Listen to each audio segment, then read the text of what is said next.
Hi from sunny Virginia. I am thrilled to say that it is spring and it feels like it today. So yay, let's get started. I wrote my blog about something called the good enough trap, a trap that I was in for many years of my life. And I know people meaning well said, well, things are good enough, Susie, come on, and I believed them. And I feel strongly enough about this good enough idea that it is a trap that I wanted to write a blog post on it. So I'm opening with a quote from Lewis Howes that says, happiness is directly related to the amount that we are growing in our life. End quote.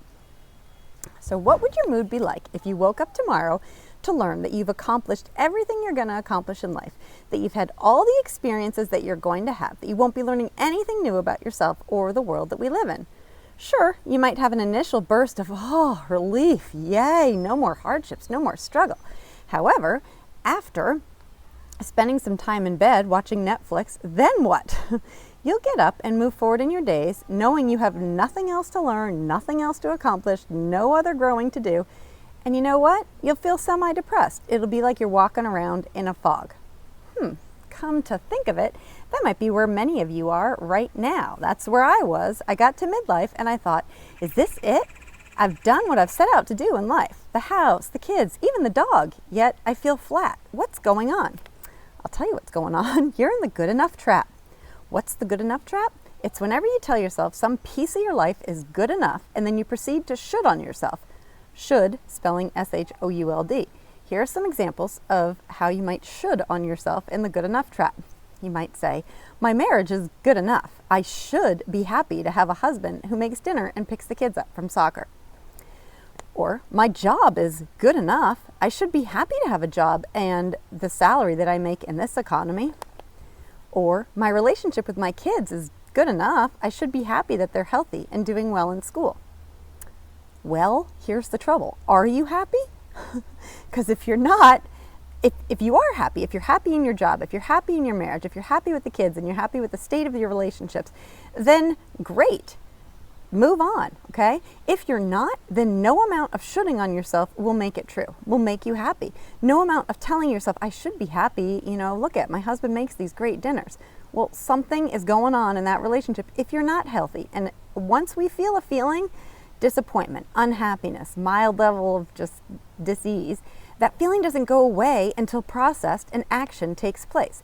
If you're walking around feeling mildly disappointed with the way your life is currently playing out, throw out the thought, my life isn't good enough. Throw out asking yourself, who am I to ask for more? Step back and look at the big picture, please. You're here for a reason. You have unique gifts that you can lend to this world. If you tell yourself things are good enough and ignore that inner rumbling in you saying that there's more to this life than you're currently experiencing, you will never get there. There is more. There is more, and you have a responsibility to go get it. When you settle for good enough, you keep your awesomeness from the rest of us. You keep your awesomeness from that job, from that marriage, from the kids. If our ancestors chose to think life is good enough, we wouldn't have evolved to where we are today. We wouldn't have the technology, the comforts, or the knowledge that we have. So who are you not to continue to grow? Instead of asking, who am I to ask for more? Who are you not to? Why do we reach an arbitrary point in life and decide that that's good enough, that we don't deserve better? There are many reasons, and they're a bit different for each person, but they stem from three main areas.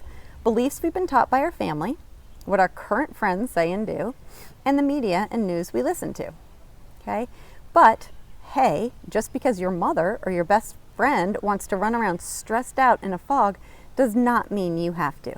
You get to choose. Sure, it's actually socially acceptable to run around saying we're anxious and too busy to take care of ourselves.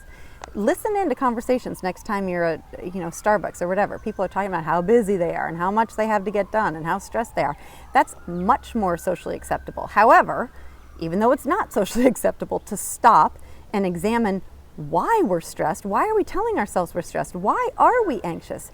Why don't we choose to do something about it? Okay?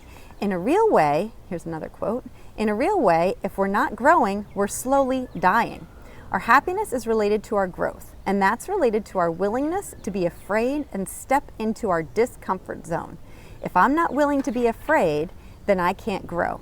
True courage, then, would be the warrior feeling for fear and going forward anyways. That quote obviously rung true with me because of the warrior saying, but it is true that the warrior is scared. Think of Joan of Arc. When she was moving into battle, she wasn't like, oh yeah, I got this. She was one scared young woman up there, but she did it anyway. Okay? In order to evolve as a species, and for you to evolve as a person, we get to spend energy. We get to do hard things. Hard doesn't mean massive or drastic. Start small. If you want to feel more connected to your kids, put your phone down when they're home and look them in the eyes as often as you can. See where that takes you. If you want to feel more energized, turn off the TV and go to bed. See where that gets you. If you're unhappy with the way your marriage is right now, send a daily text to your husband telling him what you love about him. See where that gets you. This isn't about changing the behaviors of others. It's not about your husband doing something different or your kids doing something different. It's about you. You must take action for your life to change. Why? Because happiness comes from inside. It does not come from a circumstance in our life. It comes from our thoughts about that circumstance. Emotional Intelligence 101. Events don't create feelings. Our thoughts do. Consider the following event with 3 different women's thoughts afterwards. The event, a husband brings home flowers. Okay, that's a fact. He brought home flowers. Wife number 1 thinks, yay, he brought me my favorite lilies. What a compassionate man.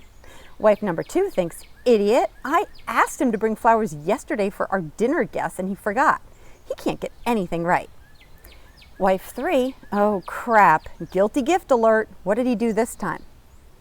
Take responsibility for how your thoughts shape your life. It's not what others are or are not doing that are making you feel a certain way. It's you. The example above, the husband brought flowers. 3 different reactions from 3 different women. It's you. Your thoughts create your feelings. Take responsibility. This is great news. Actually, you don't have to accept stress, overwhelm, and anxiety as your normal state of being. Look at what is and isn't working in your life and choose to do something about it. Now, it's time, my dear warrior. This is what mindfulness-based cognitive coaching is all about. This is what I do and why I do it. It's hard, but God, it feels good. I get to choose which thoughts to focus on to feel a certain way. Do I sometimes find myself thinking thoughts that leave me feeling like crap and like a victim and like everyone's done everything to me? Yeah, I definitely do. For sure. But the good news is the more I practice and step into that discomfort, the less I blame others and the better I feel. Adulthood is work, and so I work on my thoughts every single freaking day. Every day. Sometimes I'd rather not, but then this leaves me feeling as I shared at the beginning of this blog. Okay? Join me and share so we can all learn and grow. That was quite a little join me. But seriously, join me. Make sure you're signed up for my newsletter. Make sure you're call me for a coaching session. There's no harm. I have daily posts on Instagram and Facebook that get this message out there in a positive, uplifting way. And feel free. You can get a head start on my awesome April deal. I'm packaging 4 coaching sessions together at savings. The link is at the bottom of my blog, or just go to my website www.smbwell.com and click on schedule coaching, and you'll see it there for packaging coaching sessions. Let's get them, warriors. Let's feel better. Let's take charge of our life. Take responsibility for your actions. Examine your thoughts, and let's go. Bye.